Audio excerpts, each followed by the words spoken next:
सदा संग्राम। जय महावीर भगवान। अनंत अनंत आस्था के धाम अनुव्रत अनुशास्ता परम पूज्य आचार्य श्री महाश्रमण जी के पावन चरणों में कोटि कोटि वंदन। श्रद्धेय मुनिश्री के पावन चरणों में भाव भरा वंदन। अनुव्रत सेमिनार में मुख्य अतिथि के रूप में महत्वपूर्ण एवं गरिमामय उपस्थिति के रूप में आज हमारे मध्य असम के राज्यपाल श्रीमान गुलाब चंद जी कटारिया विशेष रूप से उपस्थित है। गरिमा में उपस्थिति में श्रीमती अनीता जी कटारिया एवं अणु विभाग के राष्ट्रीय अध्यक्ष अविनाश जी नाहर एवं समस्त अनुव्रत कार्यकर्ता एवं कोलकाता के पश्चिम बंगाल के गणमान्य व्यक्तिगण। कार्यक्रम की शुभ शुरुआत अनुव्रत अमृत महोत्सव वर्ष, आजादी का अमृत काल और अनुव्रत का भी अमृत महोत्सव वर्ष चल रहा है। और इस अनुव्रत अमृत महोत्सव वर्ष में अणु विभाग द्वारा पूरे देश भर में अनुव्रत के लिए जन जागरण किया जा रहा है। उसी श्रृंखला में आज कोलकाता में अनुव्रत सेमिनार का आयोजन किया जा रहा है। तो सर्वप्रथम मैं मंगलाचरण के लिए आमंत्रित करूंगा अनुव्रत के कार्यकर्तागण मंगलाचरण हेतु अनुव्रत के कार्यकर्ता।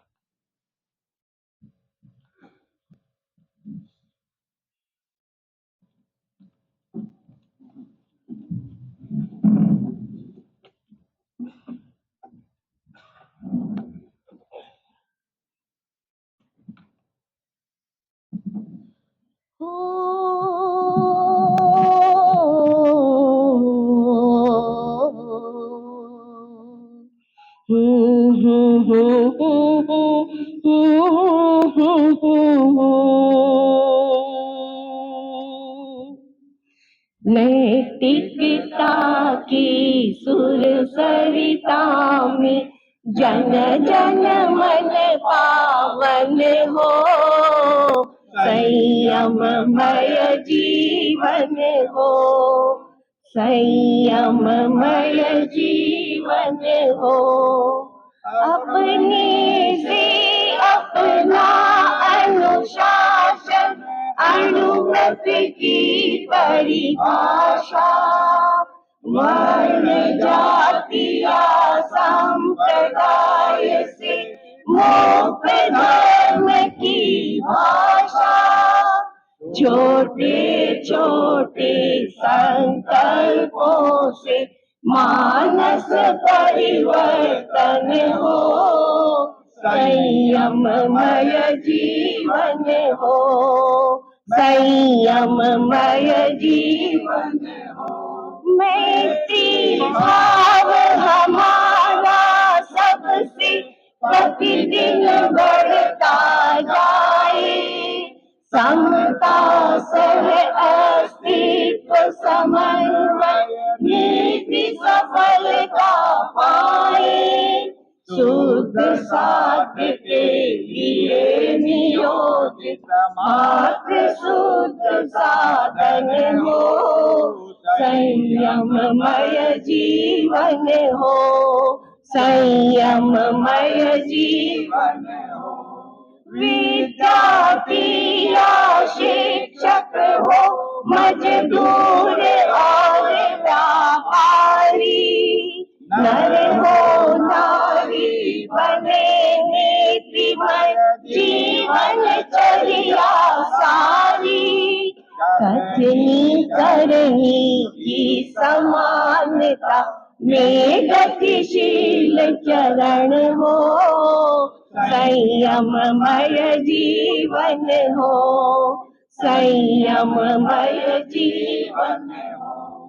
प्रभु बन करके ही हम प्रभु की पूजा कर सकते हैं, प्रामाणिक बन कर ही संकट सागर कर सकते हैं। आज अहिंसा शौर्य वीर संयुक्त जीवन दर्शन हो, संयममय जीवन हो, संयममय जीवन हो। सुधरे व्यक्ति समाज व्यक्ति से राष्ट्र स्वयं सुधरेगा। हो सुधरे व्यक्ति समाज व्यक्ति से राष्ट्र स्वयं सुधरेगा। तुलसी अनुगत सिंगलाद सारे जग में पसरेगा। मानवीय आचार संहिता में अर्पित तन मन हो, संयममय जीवन हो, संयममय जीवन हो, संयममय जीवन हो, संयममय जीवन हो।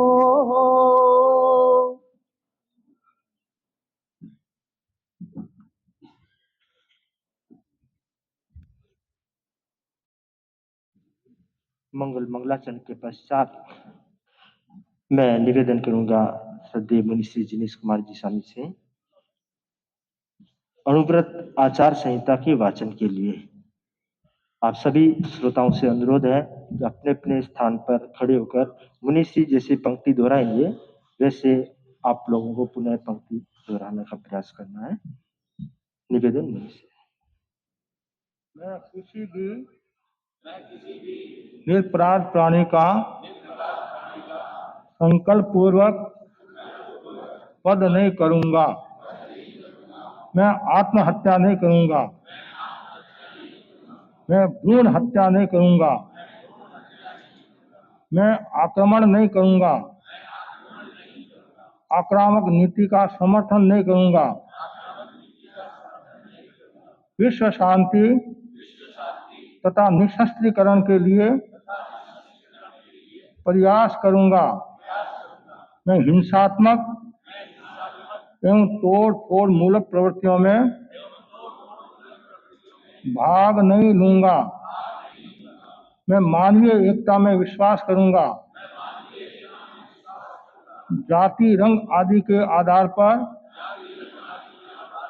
किसी को ऊंच नीच नहीं मानूंगा, अस्पृश्य नहीं मानूंगा। मैं धार्मिक सहिष्णुता रखूंगा। सांप्रदायिक उत्तेजना नहीं फैलाऊंगा। मैं व्यवसाय और व्यवहार में प्रामाणिक रहूंगा। अपने लाभ के लिए दूसरों को हानि नहीं पहुंचाऊंगा।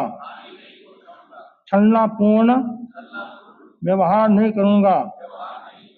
मैं ब्रह्मचर्य की साधना और संग्रह की सीमा का निर्धारण करूंगा। मैं चुनाव के संदर्भ में अनैतिक आचरण नहीं करूंगा। मैं सामाजिक कुरूढ़ियों को प्रश्रय नहीं दूंगा।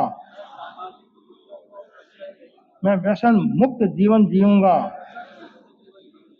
मादक तथा नशीले पदार्थों,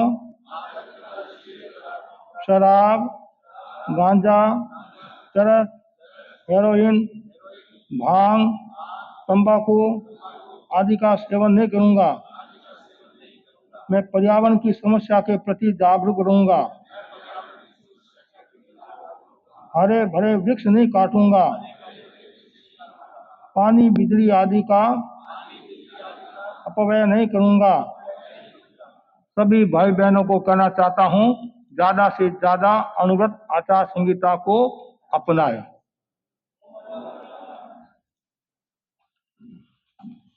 अनुव्रत आचार संहिता के वाचन के पश्चात मैं आमंत्रित करूंगा स्वागत वक्तव्य के लिए श्री प्रदीप जी सिंह जी, अध्यक्ष अनुव्रत समिति कोलकाता। प्रदीप जी सिंह जी।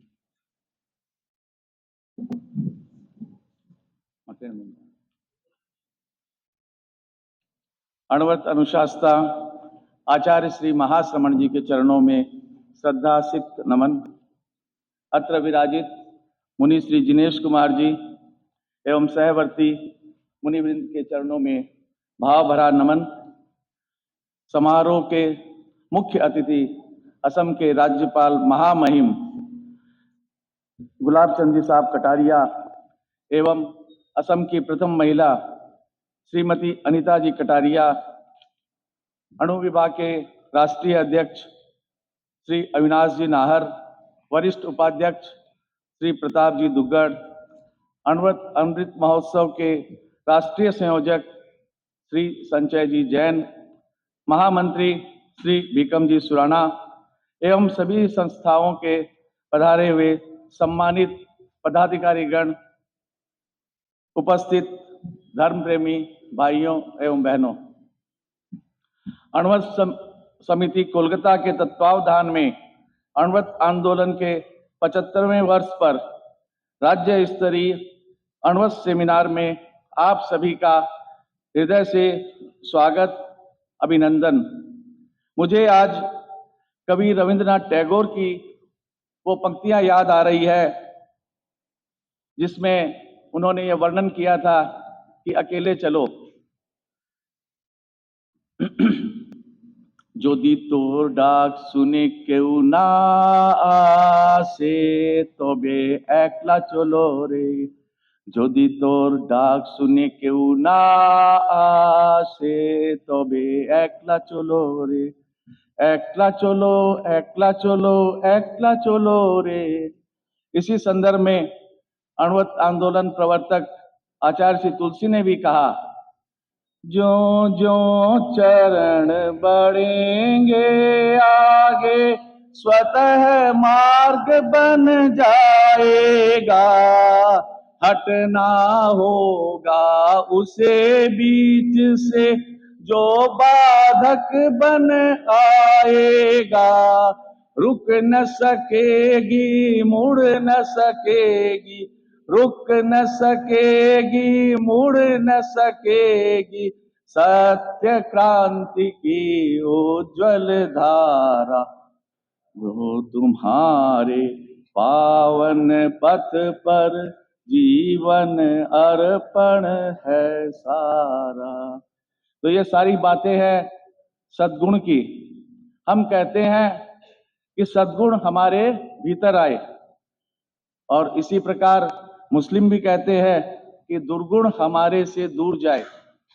तो कहने का तात्पर्य यह है कि अच्छी बातें, अच्छे विचार चाहे किसी भी धर्म से, किसी भी संप्रदाय से मिले, हमें सहर्ष स्वीकार करना चाहिए। युग प्रधान आचार्य प्रवर महाश्रमण जी ने जब लाल किले से अपनी यात्रा शुरू की तो उस यात्रा का नाम था अहिंसा यात्रा, और वह आज अणवत यात्रा के रूप से जानी जा रही है।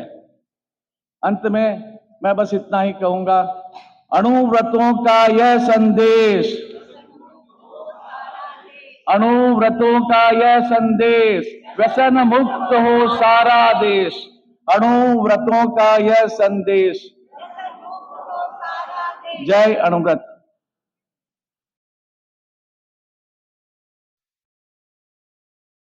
अतिथि परिचय एवं अतिथियों के सम्मान की रस्म अदा करने के लिए मैं आमंत्रित करूंगा डॉक्टर सुनीता जी सेठिया को कि वे इस कार्यक्रम को आगे बढ़ाए।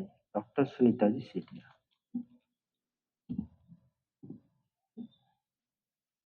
नमन। वंदे अर्हम वंदे गुरुवरम वंदे मुनिवरम। जय जिनेन्द्र, गुड आफ्टरनून।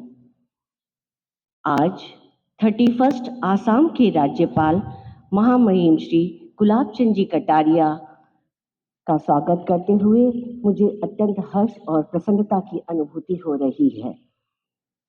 आसाम के गवर्नर बनने से पहले आप राजस्थान विधानसभा के प्रतिपक्ष के नेता थे।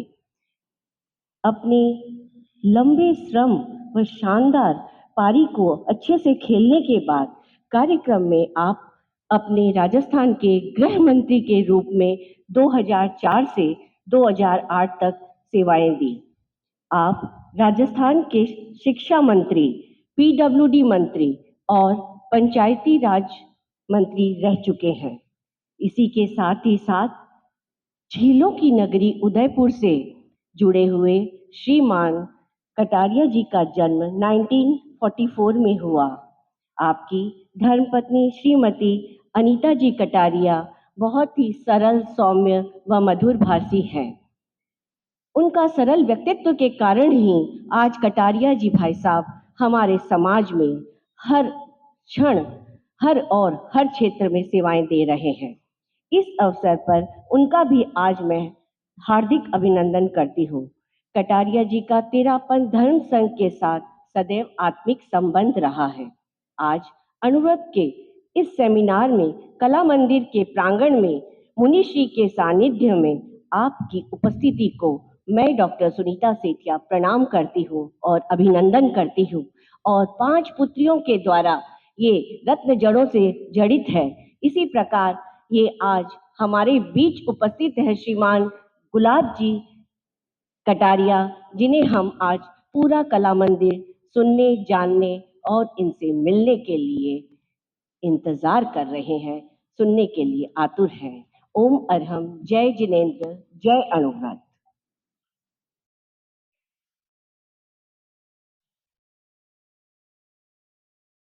हमारी भारतीय सांस्कृतिक परंपरा के अनुसार अतिथि देवो भव। अतः मैं निवेदन करता हूँ हमारे अतिथि के सम्मान के लिए श्री भिकम जी सुराना, श्री नवीन दुग्गड़ दुपट्टा से।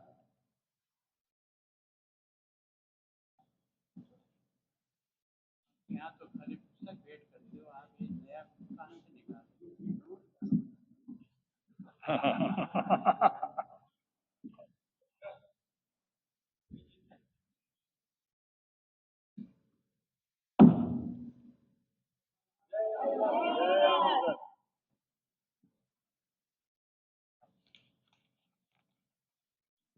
इसी क्रम में मैं आमंत्रित करता हूं हमारे राष्ट्रीय अध्यक्ष श्री अविनाश जी नाहर एवं कोलकाता समिति के अध्यक्ष श्री प्रदीप जी सिंह जी।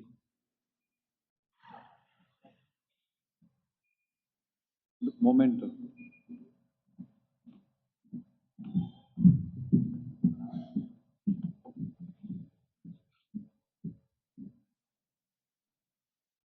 इसी क्रम में प्रताप जी दुग्गड़, लक्ष्मीपति जी, प्रताप जी दुग्गड़। इसी क्रम में मैं आमंत्रित करता हूं वरिष्ठ राष्ट्रीय उपाध्यक्ष श्री प्रताप जी दुग्गड़ एवं श्री लक्ष्मीपत जी वैद को साहित्य भेंट।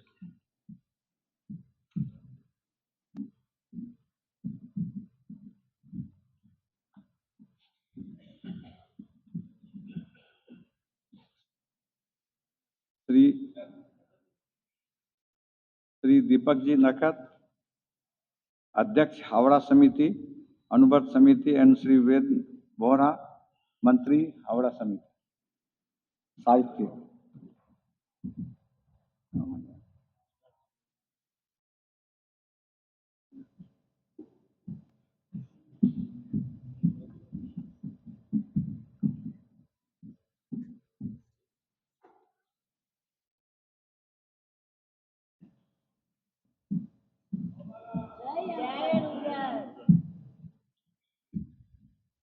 आतिथ्य के क्रम में मैं आमंत्रित करता हूं डॉक्टर राज सेठिया एवं श्रीमती कमला छाजे,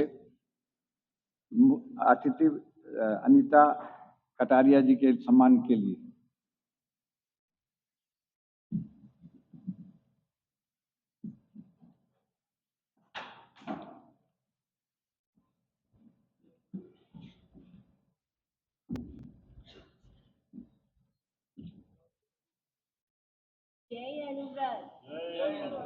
इसी क्रम में साहित्य भेंट करेगी श्रीमती चमन जी, परमिला जी, सरोज जी।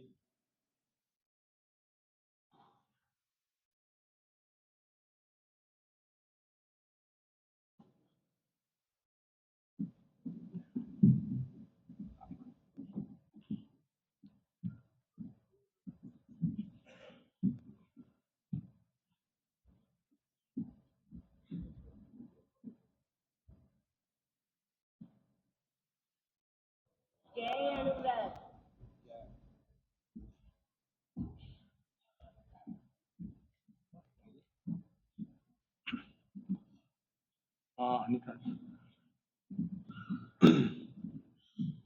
अतिथि सम्मान की रस्म अदा करने के बाद मैं आमंत्रित करूंगा आज हमारे मध्य गरिमा में उपस्थिति के रूप में अनुविभाग के राष्ट्रीय अध्यक्ष अविनाश जी नारू उपस्थित है।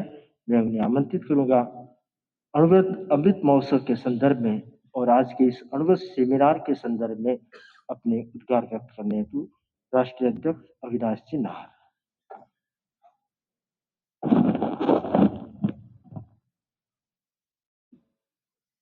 अणुव्रत आंदोलन प्रवर्तक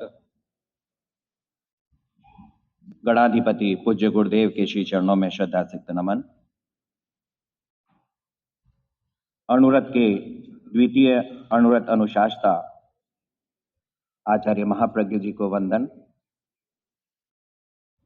अणुव्रत अनुशासता अणुव्रत यात्रा प्रणेता आचार्य श्री महाश्रमण जी के श्री चरणों में श्रद्धा सिक्त नमन। अत्र विराजित श्रद्धेय मुनि श्री जिनेश कुमार जी स्वामी सहवर्ती संतों के चरणों में वंदन। आसाम राज्य के और राजस्थान के पूत महामहिम गुलाब चंद जी साहब कटारिया, सुनीता भाभी जी, इस सेमिनार और इस कार्यक्रम में उपस्थित तेरापंथ धर्म संघ एवं सभी समाज के लोगों को सादर अभिवादन। जैसा कि आप सभी को विदित है कि अणुव्रत अनुशासता ने खैरोज, जो कि एक गुजरात का छोटा सा क्षेत्र, वहां से अणुव्रत के मिशन को और प्रज्वलित करने की दृष्टि से इस अमृत महोत्सव के दौरान इसे अणुव्रत यात्रा के रूप में घोषित किया। यह सभी अणुव्रत के कार्यकर्ताओं को गतिशील बनाना और साथ ही साथ अणुव्रत आंदोलन प्रवर्तक के मिशन को जन जन तक पहुंचाने के लिए एक नई दिशा और दशा दे रहा है। जहां भारत अपने आजादी का अमृत महोत्सव मना रहा है, वहीं अणुव्रत भी अपने अमृत महोत्सव वर्ष में प्रवेश कर चुका है। यह अणुव्रत का 75वां वर्ष। जब अणुव्रत अनुशासता की उपस्थिति में, उनके मार्गदर्शन में इस वर्ष को कैसे मनाया जाए, इसकी रूपरेखा जब बनाई जा रही थी, तो हमें भी आश्चर्य हो रहा था कि अणुव्रत अनुशासता इसमें कितने श्रम का नियोजन कर रहे हैं।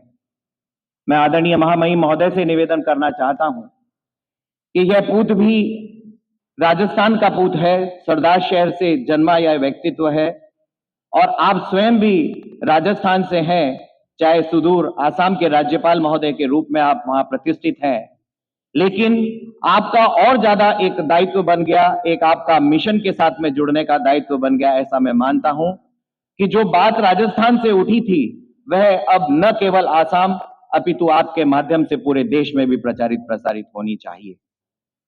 अणुव्रत आचार संहिता का अभी हम वाचन कर रहे थे, मुनिषी ने महती कृपा कर उसका वाचन कराया। हमने अनेकों ऐसे राजभवन देखे जहां पर अणुव्रत आचार्य संहिता का बोर्ड वहां पर स्थायी रूप से स्थापित किया हुआ है। तो यह अणुव्रत कोई किसी एक समाज की बात, एक जैन धर्म की बात को नहीं करता, यह सर्व समाज की बात को स्थापित करता है। तो मेरा विनम्र अनुरोध है कि उस क्षेत्र में भी आपके माध्यम से इस अणुव्रत की बात को हम जन जन तक पहुंचा सकें, ऐसा हमारा सभी का आपसे अनुरोध है। अणुव्रत विश्व भारती अनेकों मिशन को लेकर प्रगतिशील है। जहां समाज मिशन है, जहां शिक्षा संस्कार की बात है, और जहां पर इंटरनेशनली वर्क भी हो रहा है। अभी अणुव्रत अनुशासता बम्बई में प्रवासित है, और वहां की स्थितियां इतनी विकट है नशे की, जिससे हर व्यक्ति बहुत ग्रसित है, और यह ज्यादा करके युवा पीढ़ी के अंदर ग्रसित हो रही है, अग्रसर हो रही है। वहीं पे महाराष्ट्र पुलिस ने हमें अनुरोध किया, यह बहुत बड़ी बात है कि महाराष्ट्र पुलिस हमें अनुरोध करे कि आपका जो यह मिशन है नशा मुक्ति का, उसमें हम भी सहयोगी के रूप में जुड़ना चाहते हैं। अणुव्रत अनुशासता अभी अपनी अणुव्रत यात्रा के दौरान सद्भावना, नैतिकता और नशा मुक्ति के मिशन को लेकर के आगे बढ़ रहे हैं।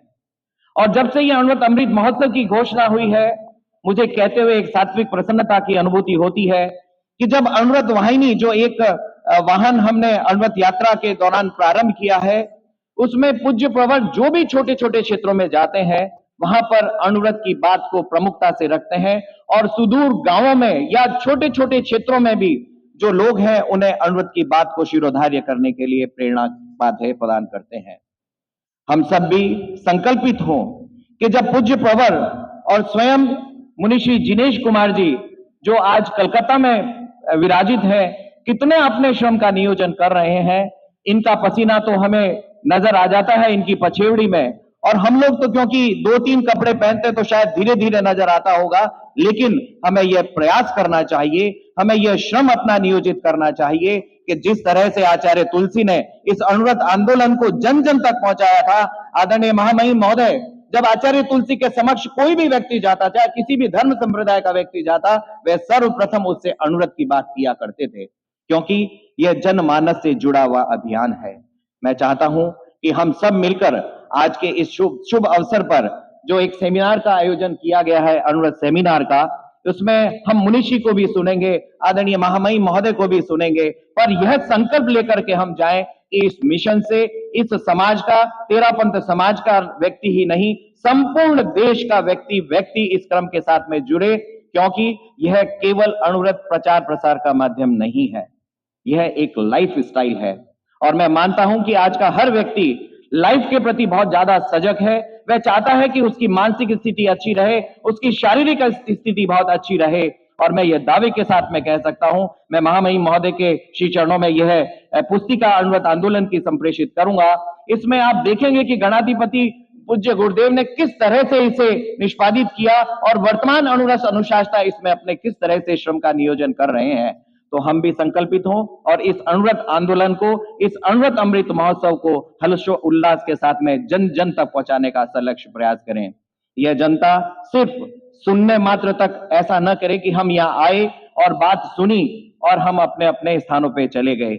एक बैसानिया बारात करके बात हुआ करती है कि हम जब जाते हैं किसी उठावने में या किसी क्रिमेशन में, तो वहां बात करते हैं कितना भला आदमी था, कितना अच्छा आदमी था, इसने कितना अच्छा जीवन जिया, लेकिन वापस जब हम अपने कार्यस्थल पे आते हैं, वैसी की ही वैसी बातें रह जाती है।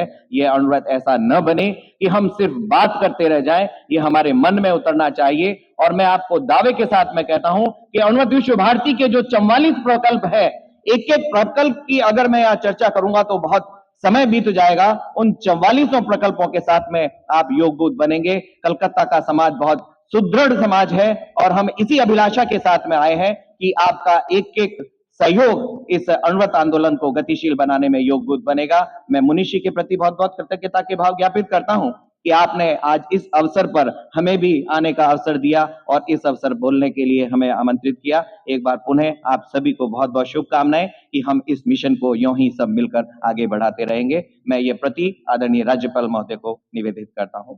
धन्यवाद। अध्यक्ष महोदय ने सभी से आह्वान किया। अणुव्रत एक लाइफस्टाइल है और इसको जीवन में अपनाएं। अणुव्रत को अपनाने से ही व्यक्ति का उत्थान संभव है। कहा गया है, भटकते इंसान के लिए अणुव्रत एक इशारा है। भटकते इंसान के लिए अणुव्रत एक इशारा है। दिल के आसमां में अणुव्रत एक सहारा है। जीवन की डूबती नैया पार लगाने वाला, जीवन की डूबती नैया पार लगाने वाला, जिंदगी के हर तट पर अणुव्रत एक किनारा है।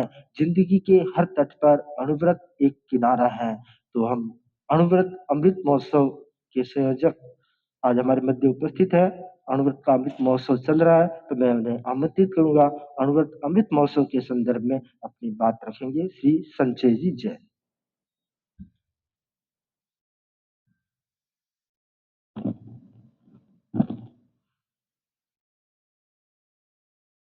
सर्वप्रथम मैं उस पवित्र आत्मा की स्मृति को प्रणाम करता हूं जिन्होंने अणुव्रत का दर्शन विश्व मानव को दिया।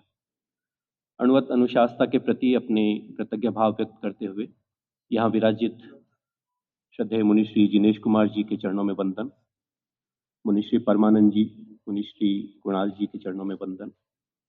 आज के इस कार्यक्रम के मुख्य अतिथि हम सबके आदरणीय गुलाबचंद जी साहब कटारिया, अनीता जी कटारिया, इस प्रशाल में उपस्थित सभी गणमान्य जन। आज इस सेमिनार का विषय है आजाद भारत की प्रगति में अणुव्रत का योगदान। ये एक विषद विषय है जिस पे बहुत कुछ चिंतन की अपेक्षा है, बहुत कुछ कहा जा सकता है, लेकिन मैं सोच रहा था कि ऐसा क्या एक बिंदु है जिसने अणुव्रत की महत्ता को आजादी के परिप्रेक्ष्य में उजागर किया।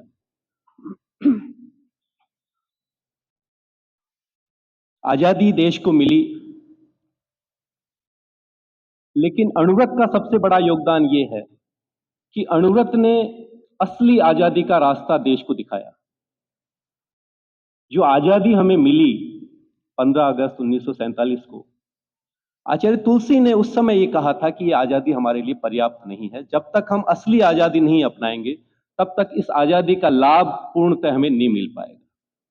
और आज जब हम 75 वर्ष आजादी के मना रहे हैं, अमृत महोत्सव मना रहे हैं, और हम यदि उसकी समीक्षा करें तो हम 100% इस बात को खरी महसूस करेंगे कि यदि असली आजादी जो आचार्य तुलसी ने कहा था, अणुव्रत के रूप में उसका रास्ता दिखाया था, केवल बात नहीं कही थी, उसका रास्ता भी दिखाया था, यदि उसको अपना लिया होता तो शायद आज भारत एक अलग स्थिति में होता। लेकिन अभी तो बहुत लंबा सफर तय करना है, और आज जब अणुव्रत आंदोलन स्वयं अपना अमृत महोत्सव मना रहा है तो हर व्यक्ति को ये चिंतन करने की अपेक्षा है कि वो असली आजादी क्या थी जिसकी तरफ आचार्य तुलसी ने इंगित किया था। और जब अणुव्रत की बात करते हैं तो बहुत बार ये कहा जाता है कि अणुव्रत आदर्श की बात करता है, व्यवहारिकता में बड़ा मुश्किल है, लेकिन आचार्य तुलसी ने तो अणुव्रत इतने छोटे छोटे नियम बना दिए थे, और अणुव्रत को समझने के लिए केवल एक काम करने की जरूरत है, अंदर झांकने की जरूरत है। लेकिन जो आज की दौड़ है वो शायद अंदर झांकने की फुर्सत ही हमें नहीं देती। यदि एक बार अंदर झांक लेते हैं तो हमें अणुव्रत ही अणुव्रत नजर आएगा वहां पे। तो ये जो आंदोलन है, ये जो दर्शन है, और यदि दुनिया पर नजर डालें तो आज आप लोग भी अनुभव करेंगे कि दुनिया में अलग अलग कोनों में अलग अलग तरीके से अणुव्रत की दिशा को पकड़ने की कोशिश की जा रही है। चाहे वो मिनिमलिज्म का आंदोलन हो जो दुनिया में फैलता जा रहा है, चाहे वो वेगनिज्म का हो, एक बहुत बड़ा एक प्रोजेक्ट चल रहा है जो है नॉन वायलेंट कम्युनिकेशन। तो जितने भी तरीके अपनाए जा रहे हैं वो अणुव्रत उसके मूल में नजर हमें आएगा। अब प्रश्न ये है कि कभी कभी दिए तले अंधेरे की बात हो जाती है। हम अणुव्रत को कितना महत्व दे पाते हैं जो हम अणुव्रत से जुड़े हुए हैं, जो अणुव्रत के नियमों को जानते हैं। तो सबसे पहली जरूरत है कि जो अणुव्रत के बारे में जानता है, अणुव्रत के दर्शन को थोड़ा बहुत समझता है, उससे जुड़ा हुआ है, वो उसको गंभीरता से ले और उसको अपनाने की कोशिश करे। तो मैं समझता हूं कि दूसरों को हमें कहने की जरूरत नहीं पड़ेगी। अणुव्रत के जो प्रारंभिक वर्ष हैं, उस समय जो अणुव्रत के कार्यकर्ता थे, मुझे लगता है मुनिश्री उनको कहने की जरूरत नहीं पड़ती थी, उनका जीवन बोलता था। तो अणुव्रत के लिए हमें बहुत ज्यादा भाषण देने की जरूरत नहीं है, अणुव्रत को अपनाकर आदर्श प्रस्तुत करने की जरूरत है। और शायद आने वाला जो दुनिया है और जिस तरह की समस्याएं दुनिया में बढ़ती जा रही हैं, अणुव्रत एक ऐसा अकेला दर्शन है जो व्यक्तिगत समस्याओं का समाधान देता है तो उतनी ही प्रखरता से वैश्विक समस्याओं का समाधान भी करता है। चाहे वो वैश्विक समस्या आप पर्यावरण की ले लीजिए, चाहे हिंसा की कोई भी समस्या उठा के ले लीजिए। और यदि व्यक्तिगत समस्या की बात करते हैं तो वहां भी हर जगह अणुव्रत हमें समाधान प्रस्तुत करता है। तो मैं इस अवसर पर यही कहना चाहूंगा कि अणुव्रत विश्व भारती ने ये कोशिश की है, जो अणुव्रत विश्व भारती अणुव्रत आंदोलन की केंद्रीय संस्था है, प्रतिनिधि संस्था है, कि जो अणुव्रत के आदर्श हैं उसे सबसे पहले संस्थागत तरीके से हम उन्हें अपने हमारी कार्यशैली में अपनाएं। तो आर्थिक शुचिता से लेके प्रामाणिकता से लेके जितने प्रयास किए जा रहे हैं, मैं बधाई देना चाहता हूं अणुबा के अध्यक्ष अविनाश जी नाहर को कि आपके नेतृत्व में जिस तरह से सघनता के साथ अणुव्रत का काम हो रहा है, निश्चित रूप से ये एक उज्जवल भविष्य को हमें दर्शाता है। और इसका मुख्यालय कटारिया साहब आपके अपने गृह क्षेत्र में है। ये मैं समझता हूं कि राजसमंद आज अणुविभाग का ही मुख्यालय नहीं है, पूरे अणुव्रत आंदोलन का मुख्यालय बन गया है, क्योंकि अणुव्रत की जितनी संस्थाएं थी वो मर्ज होकर एक अणुविभाग के रूप में एक अकेली अणुव्रत की संस्था रही है, जो अणुव्रत का काम देश और विदेश में कर रही है। तो आपका गृह क्षेत्र है, और जब मुझे याद है लगभग 97 की बात थी, राजसमंद में पहली बार जब अणुव्रत बालोदय प्रकल्प की शुरुआत हुई थी, बच्चों की एक्टिविटीज की शुरुआत हुई थी, आपके सानिध्य में ही वो कार्यक्रम हुआ था। तो निश्चित रूप से अणुव्रत आपके लिए और दूसरी बात मुझे ये भी याद आ रही थी कि आचार्य तुलसी चंदनमल जी बैद के लिए कहा करते थे कि काजल की कोठरी में भी रहकर ये व्यक्ति उजला हमेशा रहा है। और आज मैं आपको देखता हूं तो ये गौरव के साथ कह सकता हूं कि कटारिया साहब का व्यक्तित्व तो ऐसा है कि राजनीति में रहते हुए भी आपने जितनी प्रामाणिकता के साथ अपना जीवन जिया है और एक आदर्श जो उदाहरण प्रस्तुत किया है, निश्चित रूप से अणुव्रत परिवार के लिए गौरव की बात है। तो मैं आज इस मंच से निश्चित रूप से, और मुझे बहुत उम्मीद है कि अणुव्रत को आप जैसे व्यक्ति आगे ले जा सकते हैं, और निश्चित रूप से आपका आशीर्वाद, आपका सहयोग अणुव्रत आंदोलन को मिलता रहेगा।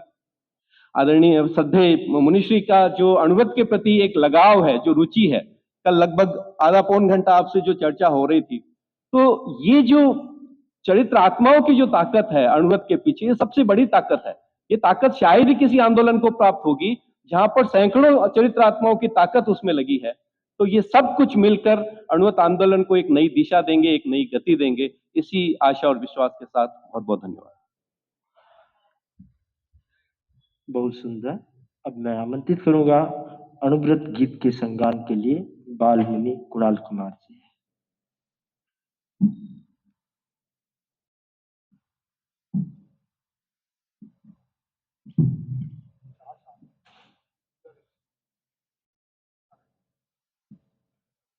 परम पावन परम श्रद्धेय आचार्य प्रवर के श्री चरणों में वंदन, श्रद्धास्पद मुनिश्री के चरणों में वंदन। बदले युग की धारा, बदले युग की धारा, नई दृष्टि हो, नई सृष्टि हो, अणुव्रतों के द्वारा। बदले युग की धारा, बदले युग की धारा, मानवीय मूल्यों की रक्षा अणुव्रत का आशय है। आध्यात्मिकता प्रामाणिकता उसका हृदय है। हिंसा के इस गहन तिमिर में अणुव्रत एक उजारा। बदले युग की धारा, बदले युग की धारा, धार्मिक है पर नहीं कि नैतिक, बहुत बड़ा विस्मय है। नैतिकता से शून्य धर्म का यह कैसा अभिनय है। इस उलझन का धर्म क्रांति ही है कमनीय किनारा, बदले युग की धारा, बदले युग की धारा। मूल्य परक शिक्षा के युग में अभिनव आस्था जागे, सत्य अहिंसा से आप्लावित जन जन का जीवन हो, भोगवाद के चक्रवाद से सहज मिले छुटकारा, बदले युग की धारा, बदले युग की धारा।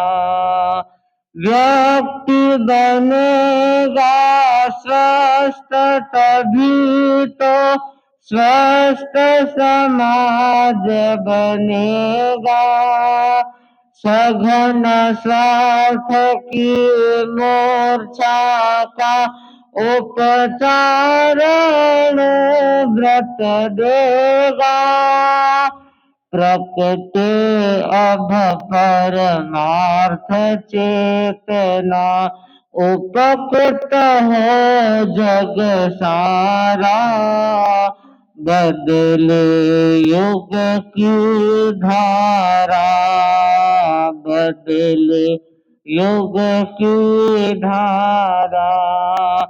करे प्रबल पुरुषार्थ सभी में अभिनव आस्था जागे, जोड़े सबके अंतर मानस को करुणा के धागे, तुलसी मैत्री मंत्र अचल हो, नभन जो ध्रुव तारा, बदले युग की धारा।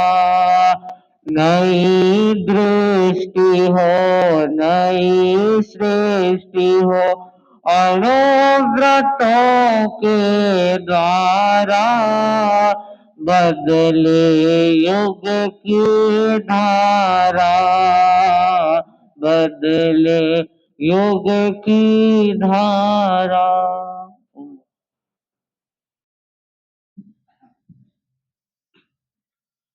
आज के सेमिनार का विषय है आजाद भारत की प्रगति में अणुव्रत का योगदान।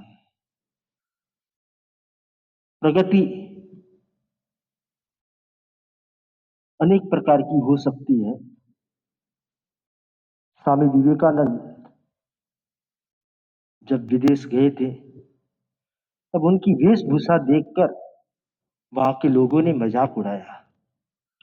स्वामी विवेकानंद ने कहा कि आपके देश में टेलर आपको जेंटलमैन बनाता है, परंतु हमारे देश में करैक्टर चरित्र जो है वो हमें जेंटलमैन बनाता है।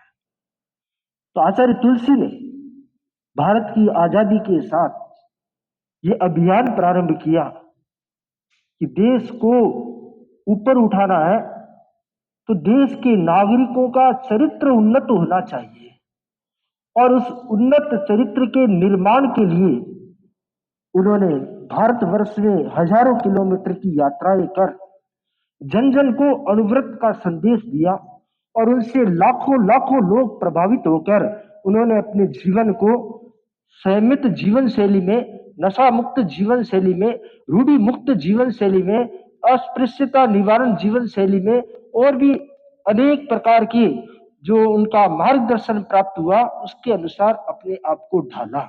तो भारत की प्रगति में अणुव्रत का महत्वपूर्ण योगदान रहा है और आगे भी रहेगा। इसमें निसंकोच निसंदेह इस बात को स्वीकार किया जा सकता है। अब मैं निवेदन करूंगा श्रद्धेय मुनिषी से कि आज के इस विषय पर और अनुव्रत पर प्रकाश डालते हुए सभी श्रोताओं के भीतर एक अंतर्ध्वनि उत्पन्न करें कि वे अनुव्रत की जीवन शैली को अपनाकर अनुव्रत के संदेश को जन जन तक पहुंचा सके। मेरा निवेदन श्रद्धेय मुनिषी।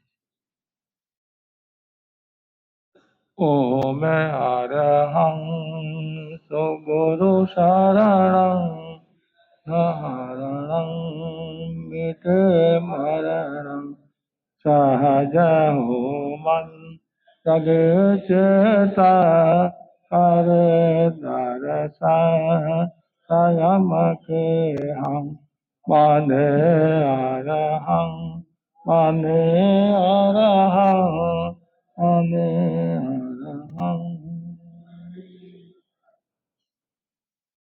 अहिंसा के अवतार भगवान महावीर स्वामी के श्री चरणों में कोटि से वंदन। अनुगत आंदोलन के प्रवर्तक आचार्य श्री तुलसी के श्री चरणों में कोटि से वंदन। युग प्रधान आचार्य श्री महासमुद्र के श्री चरणों में कोटि से वंदन। मुनिवृंद, कार्यक्रम के मुख्य अतिथि आसाम राज्य के राज्यपाल महोदय गुलाब चंद कटारिया, अनिता जी कटारिया, अणु विभाग के अध्यक्ष अविनाश जी नहार, मंत्रिमंडल के सदस्य, उपस्थित धर्म प्रेमी भाई और बहनों, एक बार की बात है, शिक्षक ने छात्रों से पूछा, स्वर्ग में कौन कौन जाना चाहते हैं? एक छात्र को छोड़कर सभी छात्रों ने हाथ खड़े किए, हम सब स्वर्ग में जाना चाहते हैं। टीचर ने उस विद्यार्थी को पूछा जिसने हाथ खड़ा नहीं किया था और पूछा, क्या तुम स्वर्ग में जाना नहीं चाहते हो? वह बोला, मैं शिक्षा संस्कार के द्वारा स्वर्ग को धरा पर लाना चाहता हूं। आचार्य तुलसी ने भी अनुव्रत के जरिए स्वर्ग को धरा पर लाने का भरसक प्रयास किया। आचार्य तुलसी 20वीं सदी के महान पुरुष थे। वे मानवता के मसीहा थे, शांति के देवता थे, क्रांत दशा, युग दशा, युग सृष्टा थे। उन्होंने युग की नब्ज को देखा और अनेक क्रांतिकारी कदम उठाए और अनेक क्रांतिकारी कार्यक्रम उन्होंने किए। अभी आजादी का अमृत महोत्सव चल रहा है और इधर अनुव्रत का भी अमृत महोत्सव चल रहा है। भारत निरंतर प्रगति कर रहा है। प्रगति यदि भौतिकी होती है तो विनाश हो सकता है। प्रगति यदि नैतिक होती है तो अध्यात्म का विकास होता है और देश में शांति रहती है और देश प्रगति करता है, गति करता है, उन्नति करता है। आचार्य तुलसी ने अनुव्रत आंदोलन का सूत्रपात किया। इधर भारत आजाद हुआ और आचार्य तुलसी के मन में आया, भारत को शक्तिशाली बनाना जरूरी है। अर्थ और विज्ञान से शक्तिशाली हो जाएगा और यदि चारित्र से शक्तिशाली नहीं हुआ, नैतिकता से शक्तिशाली नहीं हुआ तो कहीं नुकसान न हो जाए। तो गुरुदेव तुलसी ने नैतिकता के संवर्धन के लिए, चारित्रिक उन्नयन के लिए उन्होंने एक आंदोलन अर्थात अनुव्रत आंदोलन का सूत्रपात किया। अनुव्रत जीवन शुद्धि की न्यूनतम आचार संहिता है। अनुव्रत का अर्थ है छोटे छोटे नियम, बड़े बड़े नियम नहीं, छोटे छोटे नियम, और छोटे छोटे नियम हर कोई व्यक्ति अपना सकता है, और जो छोटे छोटे नियमों को स्वीकार कर लेता है तो अपना विकास करता है, और अपना विकास हुआ तो देश का भी विकास होगा, समाज का भी विकास होगा, और देश गतिशील होगा। अनुव्रत जीवन का दर्शन है। अनुव्रत एक मुस्कान है, धर्म और व्यवहार का सेतु है। अनुव्रत केवल आचार संहिता ही नहीं है, और पूरा जीवन दर्शन है। अनुव्रत जैन बनाने की बात नहीं करता है, अनुव्रत गुड मैन बनाने की बात करता है। और देश को अनुबंध की आवश्यकता नहीं है, देश को अनुव्रत की आवश्यकता है। अनुबंध करोड़ों का संहार करता है, और अनुव्रत करोड़ों का उद्धार करता है। अनुव्रत क्रियाकांडों में विश्वास नहीं रखता है, वो चारित्र शुद्धि पर विश्वास रखता है। अनुव्रत एक ऐसा वट वृक्ष है जिसके नीचे बैठने से सुख और शांति का अनुभव होता है। अनुव्रत कहता है, निरपराध प्राणी की हिंसा मत करो। हिंसा का समाधान हिंसा नहीं है। आचार्य भिक्षु के शब्दों में, लोई खरड़िए जे पीताम्बर लोई से धुलाए। खून से सना कपड़ा खून से साफ नहीं होता है, उसके लिए पानी और साबुन की आवश्यकता होती है। उसी प्रकार हिंसा को हिंसा के द्वारा मिटाया नहीं जा सकता है, उसके लिए अहिंसा जरूरी है। शांति के द्वारा हिंसा को मिटाया जा सकता है, वार्ता के द्वारा हिंसा को मिटाया जा सकता है। और जहां वैर विरोध होता है, गरीबी अमीरी की स्थिति होती है, सत्ता का उन्माद होता है, और स्पर्धा प्रतिस्पर्धा का भाव होता है, बड़प्पन का भाव होता है, तब यह सब हिंसा का माहौल बनता है। आज पूरा विश्व हिंसा से ग्रसित है। चारों ओर देखो हिंसा हिंसा हिंसा हिंसा, और जहां हिंसा है अशांति है, असमाधि है, दुख है, पीड़ा है। आदमी अपने स्वार्थ के खातिर, अपने हित के खातिर दूसरों को कितना नुकसान पहुंचा रहा है। अनुव्रत कहता है, यदि आप हिंसा छोड़ दो, निरपराध प्राणी की हिंसा छोड़ दो, तो आपके जीवन में शांति होगी और देश गति करेगा, प्रगति करेगा। ये समाधान है। दूसरा है पर्यावरण। आज पर्यावरण की भारी समस्या है, चारों ओर पर्यावरण के बारे में बोला जा रहा है, और इस पर्यावरण दूषितता के कारण पर्यावरण का जो विनाश हो रहा है, जिसके कारण अतिवृष्टि अनावृष्टि हो रही है, कितना नुकसान हो रहा है। अनुव्रत कहता है, तुम पर्यावरण की सुरक्षा करोगे तो प्रकृति की सुरक्षा करोगे तो शांति रहेगी और देश गतिशील होगा, प्रगति करेगा। अनुव्रत कहता है, नशा मत करो। और आज नशा भी काफी हद तक व्यक्ति के भीतर में आ रहा है, ड्रग्स आ रहा है, और न जाने कितने प्रकार के लोग नशे कर रहे हैं, और नशे के कारण कितना नुकसान हो रहा है। शरीर का नुकसान हो रहा है, परिवार का नुकसान हो रहा है, समाज का नुकसान हो रहा है। और यदि सरकारें यदि ध्यान दे तो काफी हद तक समाज सुरक्षित रह सकता है। और हम गुरुदेव आचार्य महासमंद जी के आभारी हैं, जिन्होंने अहिंसा यात्रा के जरिए 3 बातें उन्होंने बताई: सद्भावना, नैतिकता, नशा मुक्ति। और इस यात्रा में गुरुदेव महासमंद जी ने 1 करोड़ लोगों को नशा मुक्त जीवन जीने की प्रेरणा दी, और आज सारा वातावरण वो निर्मल और पवित्र है। और गुरुदेव की महानता देखो, और उस अहिंसा यात्रा को अनुव्रत यात्रा के रूप में स्वीकार किया। आज पूरे देश भर में अनुव्रत यात्रा का कार्य चल रहा है, और हमारे पदाधिकारी, हमारे साधु साधियां, हमारे श्रावक श्राविकाएं मन के साथ में अनुव्रत का प्रचार करे हैं और अनुव्रत की सेवा करे हैं। और अनुव्रत कहता है, सांप्रदायिक सौहार्द बनाए रखो। बहुत जरूरी है सांप्रदायिक सौहार्द। जहां सांप्रदायिक सौहार्द नहीं होता है, वहां फिर देश का नुकसान होता है और गति रुक जाती है, प्रगति रुक जाती है। जहां सांप्रदायिक सौहार्द है, जहां भाईचारा है, जहां प्रेम है, जहां सौहार्द है, वहां विकास ही विकास है। प्रेम का पौधा नहीं होता है, मतलब प्रेम की खेती नहीं होती है, प्रेम कोई बाजार में नहीं मिलता है। प्रेम हमारे भीतर में है। जिस दिन हमारे भीतर में प्रेम आ गया तो नफरत, घृणा, बेमनुष्य का भाव दूर हो जाएगा। तो अपेक्षा है हमारे भीतर में सांप्रदायिक सौहार्द का भाव बना रहे। मैं बड़ा, कोई बड़ा नहीं है।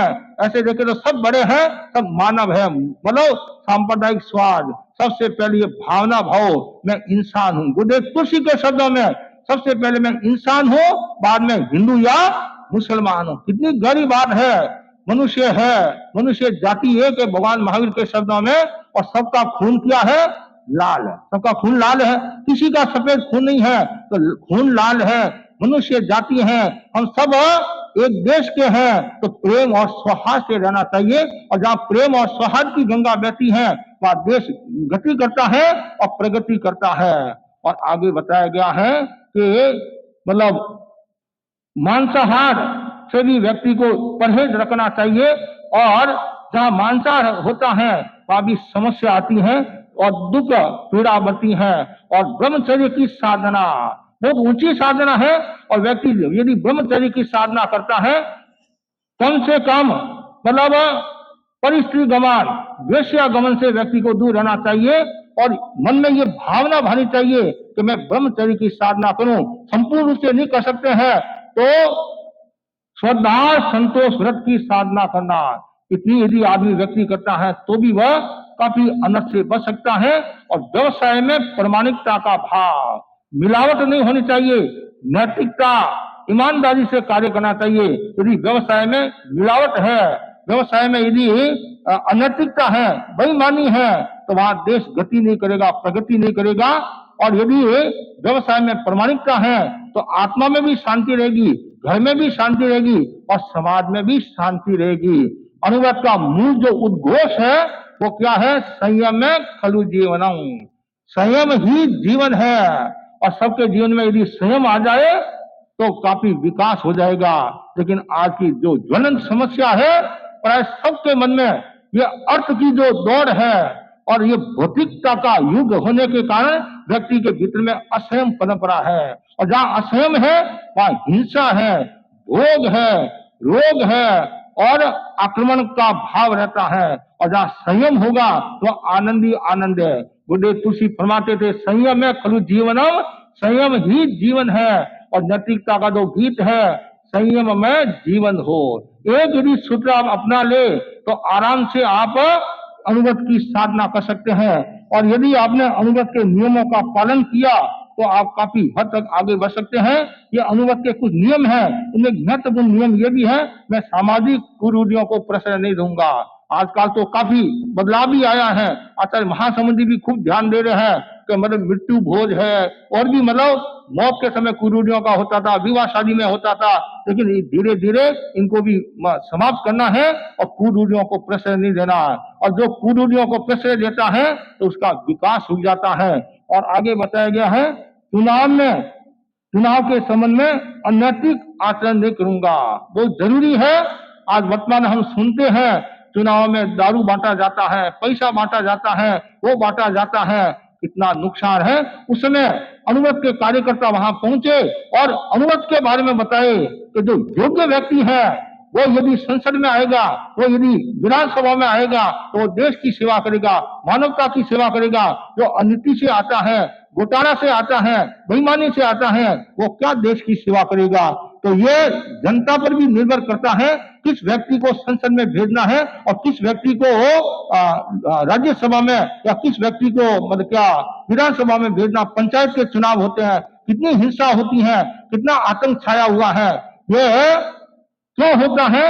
जब व्यक्ति के भीतर में सत्ता का उन्माद होता है, जब व्यक्ति के भीतर में अर्थ का भाव होता है, तब ये समस्या आती है। इसलिए चुनाव में भी बहुत सावधानी रखनी चाहिए और चुनाव में अनैतिक आचरण नहीं करना चाहिए। उसके बाद में मैं धार्मिक सहिष्णुता बनाए रखूंगा कि मैं बड़ा हूं, मेरा धर्म बड़ा है, तुम्हारा धर्म छोटा है, ये कभी नहीं करना चाहिए। ये जो अनुव्रत के जो नियम है और इन नियमों को जो आत्मसात करता है, खुद तो सुखी रहता है और समाज भी सुखी हो जाता है। तो अनुव्रत और कुछ नहीं कहता है, आप छोटे छोटे ये नियम स्वीकार कर लो तो इससे हमारा जो देश है वो शक्तिशाली हो जाएगा और आजाद भारत की प्रगति में अनुव्रत की महत्वपूर्ण भूमिका रही है, रहेगी और वर्तमान में भी है। आज चारों ओर अनुव्रत की यदि हम चर्चा करें, आपको आश्चर्य होगा।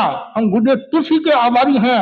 और आज जो ये 13 पंथ का जो नाम है, 7 समुद्र जो पार है, इनमें आचार्य तुलसी की महत्वपूर्ण भूमिका है और अनुव्रत की भी महत्वपूर्ण भूमिका है। एक समय था, आपको बताना चाहूंगा, गुलाब चंद जी साहब को बताना चाहूंगा, 13 पंथ धर्म संघ के अष्टम आचार्य कारुगुणी रास्ता का जैन धर्म का अंग 13 पंथ को नहीं मानते थे। 13 पंथ को जैन धर्म का अंग नहीं मानते थे।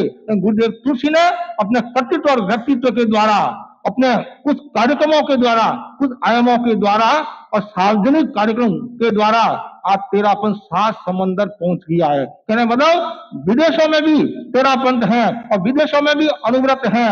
और जब कर्नाटक के कुछ युवक बेंगलोर युवा परिषद के सदस्य राज्यपाल से मिलने के लिए गए और राज्यपाल ने कोई कारण से मना कर दिया, उस समय नहीं होगा, तो फिर कार्यकर्ताओं ने कहा हम आचार्य तुलसी के शिष्य हैं। अच्छा, वो अनुव्रत वाले आचार्य तुलसी? हाँ, आ जाओ। बोलो अनुव्रत का कितना बड़ा महत्व है। छोटे छोटे गांव में हम जाते हैं कि आपके आचार्य तुलसी पधारे थे और हमें अनुव्रत के नियम दिलाए थे और हम आज भी आराम के साथ जी रहे हैं और आराम के साथ पालन कर रहे हैं। तो ये अनुव्रत का नियम कौन स्वीकार करेगा? तो भीतर की चेतना जगेगी, वृत्तियों में बदलाव आता है, चिंतन में बदलाव आता है, तब अनुव्रत स्वीकार किया जाता है। दो व्यक्ति जा रहे थे, 2 भिखारी जा रहे थे। एक भिखारी ने कहा लॉटरी उठाए, लॉटरी उठाए, और लॉटरी उठाए तो दूसरा बोला लॉटरी में यदि 5 लाख रुपए मिल गए तो क्या करेंगे? तो हम कार में बैठकर भीख मांगेंगे, कार में बैठकर भीख मांगेंगे। तो कहने का मतलब यह है कि जब जब वृत्तियों का बदलाव नहीं होता है, चिंतन नहीं बदलता है, तब तक अनुव्रत की साधना नहीं हो सकती है। कुछ लोग कहते हैं कि अनुव्रत हमारे लिए नहीं है, ये दूसरों के लिए है। दूसरों के लिए नहीं है, पहले घर के लिए है। घर का समाज अनुवर्ती बने तो फिर दूसरों पर प्रभाव पड़ेगा। हम गुरुदेव तुलसी के आभारी हैं। उन्होंने केवल जैन समाज के लिए नहीं, मानव समाज के लिए नहीं, उन्होंने सब वर्ग के लिए अनुव्रत के नियम बनाए। शिक्षक वर्ग के लिए, विद्यार्थी वर्ग के लिए कितने नियम बनाए हैं। आज चारों ओर अनुव्रत की चर्चा है। और आचार्य महाप्रज्ञ जी ने भी अनुव्रत पर कितना कार्य किया, कितना उन्होंने उद्बोधन किया। उनके हर प्रवचन में आचार्य तुलसी और अनुव्रत का नाम आता था। और वर्तमान में आचार्य महासमुद्र जी के प्रति हम आभारी हैं। ये अमृत महोत्सव 75 साल पूर्ण होने वाले हैं, तो गुरुदेव की कितनी कृपा है। इनको अनुव्रत यात्रा के रूप में और अमृत महोत्सव के रूप में स्वीकार किया और यात्रा का नाम भी अनुव्रत यात्रा दे दिया। यात्रा करते करते अनंत काल हो गया, संसारी जीवों को अनंत काल हो गया है और समय आ गया है अंतर यात्रा करने का। मैं तो आपको यह कहना चाहूंगा, पहले आप साधु बनो, और साधु यदि नहीं बन सकते हैं तो कम से कम व्रती अनुव्रती जरूर बने। और अनुव्रती बनने से क्या होगा? आपके जीवन में बदलाव आएगा। वर्तमान में अर्थ का भूत भी लगा हुआ है। अर्थ के भूत के कारण अनेक प्रकार की समस्याएं आ रही है। कितना सुंदर का है, मरकटस्य सुरापानम तत्र विशिक दंशनम तत्रापि भूत संचारो यद्वा तद्वा भविष्यति। एक बंदर घूमता घूमता शहर में आ गया और शराब की दुकान थी और शराब की दुकान में घुस गया। और शराब बेचने वाला था, वो भी कम नहीं था, उसने बोतल खोली और बंदर के सामने प्रस्तुत कर दी। और बंदर ने जैसे ही बोतल में से शराब पिया, चंचल तो होता है, और ज्यादा चंचल हो गया। और वहां से वो जंगल में आया और वहां वृक्ष पर चढ़ा, वहां बिच्छू था। बंदर चंचल, शराब पीने के कारण और चंचल था, बिच्छू ने उसको और काट दिया, और ज्यादा चंचलता हुई और वो वहां से भागा शमशान में। वहां उसको भूत लग गया। उस बंदर की क्या स्थिति हुई होगी? तो लगता है वर्तमान में समाज में भी अर्थ का भूत लगा हुआ है, जिसके कारण ये सब विकृतियां आ रही हैं, जिसके कारण फिजूल खर्ची बढ़ रही है, जिसके कारण आडंबर बढ़ रहा है और जिसके कारण प्रदर्शन बढ़ रहा है। और हमारी समाज कहाँ जा रही है, इस पर चिंतन करना है। वृत्तियों पर अंकुश लगाना जरूरी है। ये अर्थ का भूत न लगे। संसारी जीव है, अर्थ की आवश्यकता रहती है, अर्थ के बिना जीवन व्यर्थ है, ऐसा भी कहा जाता है। लेकिन हमारे बड़े संत फरमाते थे, दौलत से मत कर नफरत, दौलत दिल देगी, और मगर डूब गया उसमें उठा महफिल देगी। धन में डूबो मत, पदार्थ में मत डूबो, और जो नहीं डूबता है वो अच्छी साधना कर सकता है। तो आज ये जो है आजाद भारत प्रगति में अनुव्रत का योगदान, मतलब ये सब लोग अनुव्रत को स्वीकार कर ले तो हमारा ये जो भारत है और ज्यादा शक्तिशाली होगा। और आपको आश्चर्य होगा, जब आचार्य तुलसी ने प्रथम अधिवेशन कहाँ किया था? दिल्ली, चांदनी चौक। और आज तो ये 11 नियम है, उसमें 84 नियम थे। कितने? 84 नियम थे। और इतना जबरदस्त कार्यक्रम हुआ वहां। 72 व्यापारियों ने 1 साल के लिए अनुव्रत के नियम स्वीकार किए। और जिसकी प्रतिक्रिया केवल भारत के अंदर ही नहीं, और जो विदेश में जो न्यूयॉर्क है, टाइम्स जो निकलता है, उसमें वो न्यूज छपी। और एक दुबला पतला मानव देश को सुधारने की बात करा है और भविष्य में विश्व को सुधारने की बात करेगा, उस अनुव्रत के कारण, उस प्रवचन के कारण है। और आज संघ को इतनी ख्याति प्राप्त हुई है। और वर्तमान में भी आचार्य महासमंद जी ने फरमाया है कि मंगलवार के दिन, संयम दिवस, मंगलवार के दिन 3 कार्य नहीं करे। मतलब एक तो मांसाहार से मुक्त, एक दिन के लिए मांसाहार नहीं करे, नशा मुक्त जीवन जिए, और 1 घंटा मौन ये करे। 2 तो नहीं करना है, ये 1 करे। इससे भी व्यक्ति में बदलाव आएगा, चिंतन में बदलाव आएगा। तो आवश्यकता है कि आप अनुव्रत के नियमों को आत्मसात करें और प्रचार करें। और हम आचार्यों के आभारी हैं और हमारे साधु साधियों के आभारी हैं, किस प्रकार उन्होंने अनुव्रत का कार्य किया और हमारे श्रावकों ने किस प्रकार अनुव्रत का कार्य किया है। और वर्तमान में जो पदाधिकारी मेरे सामने बैठे हैं, उनके मन में भी ललक है कि हम संघ की सेवा करें, मानवता की सेवा करें। और आज हमारे बीच में अनुव्रत सेमिनार कार्यक्रम में आसाम के राज्यपाल गुलाब सिंह जी शाह कटारिया, और गुलाब सिंह जी शाह कटारिया के बारे में आप सब जानते होंगे प्राय, और मैं भी इनको जानता हूं। ये आज ही इन्होंने दर्शन नहीं किए हैं, पहले भी 3 बार दर्शन किए हैं। और सबसे महत्वपूर्ण बात यह है, जब हमारा आमेट में चातुर्मास था, उस समय प्रतिपक्ष के नेता बने थे, विकास महोत्सव का कार्यक्रम था, तब अभिनंदन का कार्यक्रम था। और जैसे ही आप वहां आमेट आए, 300-400 लोग इनके साथ में आए। और इनका प्रभाव देखिए, इनका व्यक्तित्व देखिए, 300-400 लोग साथ में आए। और हमारे राजस्थान के गौरव है, उदयपुर समाज, उदयपुर के गौरव है, जैन समाज के गौरव है। और अच्छे बोलते हैं, अच्छे वक्ता हैं, संघ हितैषी हैं और मानवता की सेवा करने वाले हैं। और जैसे भाई ने बताया, प्रामाणिकता का जीवन जीने वाले हैं। इस काजल की कोटि में रहकर भी बेदाग रहना, जैसे चंद्रमणि बैद की तरह, वैसे ये हमारे संघ के समाज के सपूत है। और इनके बारे में मैं इतना ही कहना चाहता हूं, गुलाब ज्यों खिलते रहो, गुलाब ज्यों खिलते रहो, राजपाल हमेश, राज्यपाल, गुलाब ज्यों खिलते रहो, राजपाल हमेश, कुशल वक्ता मिलनसारी, कुशल वक्ता मिलनसारी, शासन भक्त विशेष, शासन भक्त विशेष। गुलाब संग अनिता आए, गुलाब संग अनिता आए, अनुव्रत कार्यक्रम आज, देश की सेवा करते रहो, मन की है आवाज, देश की सेवा करते रहो, मन की है आवाज। तो मैं दोनों के प्रति आध्यात्मिक मंगल कामना करता हूं और आपका जैसा जीवन है उत्तरोत्तर और जीवन अच्छा बने। सद्भावना, नैतिकता, नशा मुक्ति, ये जो 3 गुरुदेव के सूत्र हैं, आप जहां कहीं भी जाओ अपने वक्तव्य में ये 3 बातें जरूर करें। और मैं अनुव्रत समिति कलकत्ता को भी साधुवाद दूंगा, और जिन्होंने बहुत मेहनत की है और अच्छा श्रम किया है, इनकी पूरी टीम, प्रदीप जी, नवीन जी आदि पूरी टीम को भी साधुवाद दूंगा। और हमारे हावड़ा अनुव्रत समिति को भी साधुवाद। और जो हमारे अविनाश जी आए हैं, संजय जी आए हैं, विक्रम सिंह जी आए हैं, और उपाध्यक्ष प्रताप जी, 4 तो सामने हैं, और भी कार्यकारिणी सदस्य आदि आए हैं। इन सबको कहना चाहूंगा, और आप जहां कहीं भी जाओ अनुव्रत का प्रचार करें। और आप पहले अपने परिवार को अनुवर्ती बनाए, पहले अपने परिवार को अनुवर्ती बनाए, फिर गली को अनुवर्ती बनाए, फिर गांव को अनुवर्ती बनाए, फिर आगे शहर और देश और विश्व को अनुवर्ती बनाए। तो एक अनुव्रत का यदि प्रचार होगा और लाखों लोग यदि अनुव्रत के नियमों को आत्मसात करेंगे तो बहुत अच्छा काम होगा। अभी कुछ दिन पहले बंगाल की कुछ आदिवासी बहनें आदि आई थी, तो हमने उनको वक्तव्य में ये 3 बातें बताई थी। मौन की 1 घंटा मौन करना, एक दिन मांसाहार नहीं करना मंगलवार के दिन, और एक दिन है नशा नहीं करना। तो उन बहनों ने सहजता के साथ स्वीकार किया, और वापिस हमें समाचार भी मिले कि उन्होंने मौन की है। तो आप यदि मेहनत करोगे, प्रचार करोगे तो जरूर सफलता मिलेगी।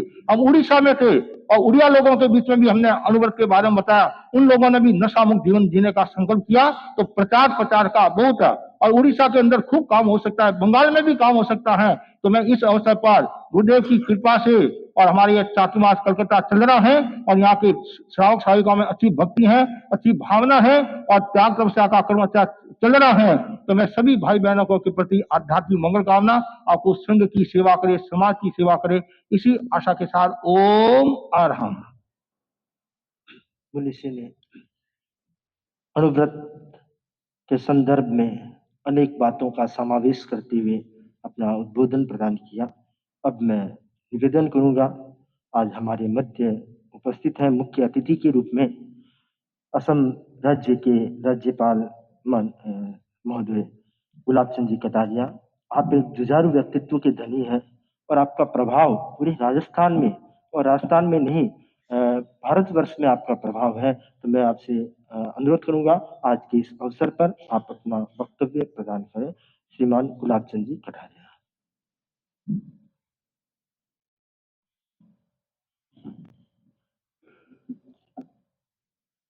भगवान महावीर के चरणों में शत वंदन, आचार्य तुलसी के चरणों में वंदन, आचार्य महाप्रज्ञ के चरणों में वंदन, आचार्य महाश्रमण जी के चरणों में वंदन। मेरा सौभाग्य है कि आज मैं गुरु चरणों में इस कार्यक्रम के माध्यम से उपस्थित हो सका। उन्हीं श्री दिनेश कुमार जी और सभी संत चरणों में मेरा शत वंदन। आदरणीय नाहर साहब, समाज के सभी प्रमुख बंधुओं, धर्म प्रेमी भाइयों और बहनों, ये मेरा सौभाग्य रहा कि मैं प्रारंभ से आचार्य तुलसी के चरणों में बैठने का मुझे अवसर मिला। और वास्तव में आज आज़ादी का अमृत महोत्सव भी बन रहा है, और अनुव्रत आंदोलन का भी अमृत महोत्सव चल रहा है। आचार्य तुलसी की कितनी आगे की सोच थी कि देश आज़ाद तो हो गया, लेकिन इस आज़ाद देश के लोगों को किस प्रकार का जीवन जीना है, क्योंकि व्यक्ति से ही देश बनता है, व्यक्ति से ही समाज बनता है। और इसलिए उन्होंने आज से, मेरे हिसाब से शायद 49 में उन्होंने इस गीत को लिखा। और जब आचार्य तुलसी अपने स्वयं के गले से इस गीत को गाते थे, वो अपने आप में डूब जाते थे। उनको स्वयं को ही पता नहीं कि मैं कौन सी लाइन बोल रहा हूँ, क्या बोल रहा हूँ। इतने भाव विभोर होकर उन्होंने इस अनुव्रत के गीत को तैयार किया है। और मैं सोचता हूँ कि केवल और केवल इस अनुव्रत के गीत को गाएं और इसके अनुसार चलने का प्रयत्न करें तो संपूर्ण देश खड़ा हो जाएगा। इसमें जिस ढंग से उन्होंने एक एक शब्द की रचना की है, मैं सोचता हूँ कि इसके एक एक शब्द की व्याख्या करें। एक एक जो पैराग्राफ उन्होंने लिखा है, मनुष्य के जीवन की जो जो चीजें आवश्यक है, जिसके आधार से मनुष्य मनुष्य बन सकता है, उसको इन शब्दों में पिरोया है।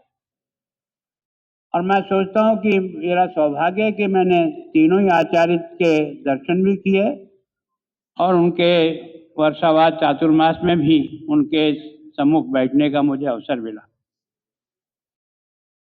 आज आपने विषय भी है कि देश की प्रगति में अनुव्रत का योगदान। मैं सोचता हूँ कि मैंने आप सभी बंधुओं से सुना है, सबने अपनी अपनी बात कही है। मैं सोचता हूँ कि जो शब्द है संयममय जीवन हो, अगर भारत का व्यक्ति और हम और आप इस एक पंक्ति को अपने अंदर उतारें, केवल कंठ से न बोले, जब बोलते हैं तो कई बार पहले तो कंठ से ही बोलेंगे, लेकिन जब बार बार बोलेंगे तो धीरे अंदर अंदर प्रवेश करता हुआ जाएगा और वो संयममय जीवन की ओर आपको और मुझे प्रेरित करेगा। नैतिकता की सुर सरिता में अगर इस देश को बनाना है तो नैतिकता ही उसका एकमात्र मापदंड बनेगा। हम भले कितनी प्रगति कर लें, कितना ही काम कर लें, इस काम में अगर नैतिकता और जुड़ जाए तो इसके 4 चांद लग सकते हैं। जो कुछ हम कर रहे हैं प्रगति की है, इसमें कोई दो राय नहीं। हमने 75 वर्ष में देश को बहुत आगे बढ़ाया, इसमें भी कोई दो राय नहीं। लेकिन इसमें ये जो शब्द है नैतिकता का, ये कमजोर हुआ है। अगर आज किसी बात का दुख होता है तो केवल इसी बात का होता है। और मैं सोचता हूं कि 1949 में आचार्य तुलसी ने इस अनुव्रत गीत में प्रारंभ भी इसी से किया। नैतिकता की सुर सरिता में जन जन मन पावन हो। और हम राजनेताओं के लिए समझने के लिए जो अंतिम पैरा है, अगर समझना चाहें तो मैं सोचता हूं जो अभी सब लोगों ने यहां गीत गाया, सुधरे व्यक्ति समाज सुधरेगा और राष्ट्र स्वयं सुधरेगा। इन 3 वाक्य में सब पिरो दिया। जब तक व्यक्ति ठीक नहीं होगा देश ठीक हो ही नहीं सकता। ये सड़क और नालियां देश को नहीं बनाती, देश को इंसान बनाता है। और हमारा देश जो विश्व गुरु रहा है वो व्यक्ति के कारण से रहा है। इस धरती पर ऐसे ऐसे व्यक्ति पैदा हुए जिन्होंने पैदा तो बच्चे की तरह से हुए लेकिन भगवान का स्वरूप बन गया। मैं सोचता हूं कौशल्या के पेट में जब राम आया होगा तब किसी को पता नहीं होगा ये भगवान आया है। कई बार हम लोग कहते हैं कि नहीं कुछ पूर्व जन्म के, वो भी होता है, लेकिन भगवान राम ने प्रत्येक क्षण क्षण में अपनी हर परीक्षा को उत्तीर्ण करता हुआ निकलता है। उसके जीवन के हर बाधाओं में से हमने उनको देखा और उसमें से जब निकल करके वो वन में गया, अगर वन में नहीं जाता तो वो राम नहीं बनता। ये जो ईश्वर का जो योग बनता है ना, उसने सब परीक्षाएं लेकर के उसको तपा करके देख लिया कि वास्तव में उसमें वो गुण है या नहीं। अब कई बार आप और हम नाराज होते हैं, सीता का हरण हो गया, ये भी कोई ईश्वर की रचना हो गया। सीता के हरण के कारण से ही पापियों का नाश करने का जो मन बना वो इसी कारण से बना। और महिला की पवित्रता के लिए क्या नहीं किया जा सकता है, इसका उदाहरण दे दिया। मैं सोचता हूँ सबरी के बेर खाने से समाज को जोड़ने का इससे बड़ा उदाहरण क्या हो सकता है। उसने नहीं देखा है सबरी कौन है और मैं कौन हूं। प्रेम के वशुभूत होकर के उन्होंने उस बेर को भी, और उसने भी बेर कौन से जो उसके चखे हुए थे, ऐसा भी नहीं कि उसमें अच्छे अच्छे टाल करके जैसे अपन और आप लेते हैं ऐसे नहीं लिया है। उसने किस प्यार से, किस ढंग से अपने स्वामी के प्रति अपनी अंदर की आत्मीय सम्मान था वो किस प्रकार से प्रकट किया। तो मैं वास्तव में मैं सोचता हूं कि यह जो अनुव्रत है, अब कई बार हम सब लोगों को, मैंने स्वयं थी महाप्रज्ञ जी से एक बार पूछ लिया, ऐसी जैसे अभी आपके सामने खड़ा हूं वैसे, महाप्रज्ञ जी आप सब कहते हैं कि किसी की आलोचना नहीं करना चाहिए। तो मैंने कहा हम आलोचना नहीं करें हमारी दुकान ही बंद हो जाए। मैंने एक स्वाभाविक अपनी समझ के हिसाब से वो सवाल उनके सामने रख दिया। उन्होंने उसका सटीक जवाब दिया। उनको आलोचना होनी चाहिए और आलोचना सत्य पर आधारित होनी चाहिए। आलोचना करने के लिए आलोचना नहीं होनी चाहिए। आलोचना सत्य के आधार पर है तो डंके की चोट करिए, कोई चिंता की बात नहीं। पर केवल आलोचना करके लोगों को गुमराह करने का धंधा करने का काम, ये आलोचना नहीं होती है, ये पतन होता है। स्वयं का भी होता है, दूसरों का भी होता है। मैंने इसी अपनी बाल बुद्धि से ही, आचार्य तुलसी का हमेट में ही वर्षावास था, शाम के समय में वो जब चर्चा करते थे तो मैं भी उस चर्चा में शामिल हुआ। उस चर्चा में मैंने भी अपना एक इच्छा स्वाभाविक हुई, मैंने पूछा, चाचा जी मैं इस बात को समझ नहीं पा रहा हूँ कि आप इतने लोग, इतने साधु सन्यासी देश भर में प्रवास कर रहे हो, निरंतर इतनी पीड़ाओं को भुगत रहे हो, और देश तो दिन ब दिन नीचे जा रहा है। देश में तो दिन ब दिन और गिरावट आती जा रही है, इसमें सुधार का गुंजाइश नहीं दिख रही है, निरंतर आ रहा था। उनका उत्तर सुनकर के मैं वास्तव में लगा कि तुम्हारी बात पे बहुत दम है। लेकिन ये सोचो कि अगर हम इतना भी प्रयास नहीं करें तो ये बिगाड़ किस सीमा तक चला जाएगा। तो हम थोड़ा सा कम से कम इसमें से एक आध बूंद भी कम करने का प्रयास कर रहे हैं। ये है स्वतः सकारात्मक सोच, और इसी के आधार पर होगा। केवल और केवल कहे दाने मात्र से नहीं होगा, करने से होगा। और मैं सोचता हूं अणुव्रत का जो मूल सिद्धांत है वो आप और मेरे पर है। हम जब तक ठीक नहीं तो दूसरे को ठीक करने का भाषण देने का अधिकार हमको नहीं। दुर्भाग्य हमारे देश का क्या है, जो भाषण करता है वो ऊपर से ठोकता है, अंदर से खोखला होता है, और उसके कारण से इस देश का जितना पतन किया इन भाषणबाजों ने, उसके कारण से हमारा नुकसान बहुत हुआ। दुर्भाग्य यह है कि हमारे भगवान महावीर ने अगर इतने वर्षों तक तपस्या की और जब तक उन्हें यह महसूस नहीं हुआ कि मुझे केवल ज्ञान की उत्पत्ति नहीं हुई, तब तक जीवान नहीं खोली। और इसलिए भगवान महावीर ने वो दर्शन दिया है जो आज 2500 वर्ष के बाद भी हम उनके अनुयायी उस मार्ग के ऊपर आगे चल रहे हैं, और इतने हजारों साधु सन्यासी चल रहे हैं। तो वास्तव में अगर इस देश का, दुनिया का अगर कहीं भला है तो इस गीत में है, इसकी प्रत्येक पंक्ति में है। इस पंक्ति को केवल बोलने से नहीं चलेगा, इसको अंतर्ध्यान करना है। पर कई बार क्या होता है कि जब बोलते हैं, मैं सोचता हूं वैसे तो सभी लोग गाते ही हैं, लेकिन ये हमारा जीवन का एक प्रार्थना होनी चाहिए। जब भी हम कभी अपनी पूजा पाठ में उठते हैं तो कम से कम एक बार इन सारे शब्दों को अपने मुंह से, जैसे हनुमान चालीसा बोलते हैं वैसे ही इसको बोलो। आप अपने आप महसूस करोगे, जो आज आप में नहीं है वो कल आप में अपने आप आएगा, क्योंकि जब बोलते हैं तो अंदर के तार धीरे धीरे हिलने शुरू हो जाते हैं। ये राम राम करते हुए राम के नजदीक पहुंच जाते हैं, तो उसमें भी वही शब्दों का एक तरह से इसमें ताकत है। तो मैं सोचता हूँ ये छोटे छोटे अणु का मतलब होता है छोटा व्रत, मैंने छोटे छोटे नियम ले। अब ये जो नशा मुक्ति है, अब नशा मुक्ति के बारे में आज इतना प्रयत्न सब लोगों ने किया, और उसके कारण से एक बहुत बड़ा भाग नशा से बचा हुआ है। अगर ये नहीं करते और सभी नशाबाज हो जाते तो हिंदुस्तान की दशा क्या होती। अब इसमें कई बार हमको बताना पड़ता है, बच्चों को समझाना पड़ता है, लेकिन दुर्भाग्य क्या है कि हमारे जो सारे प्रयत्न हैं वो छोटे पड़ रहे हैं और टीवी हमसे भारी पड़ रहा है।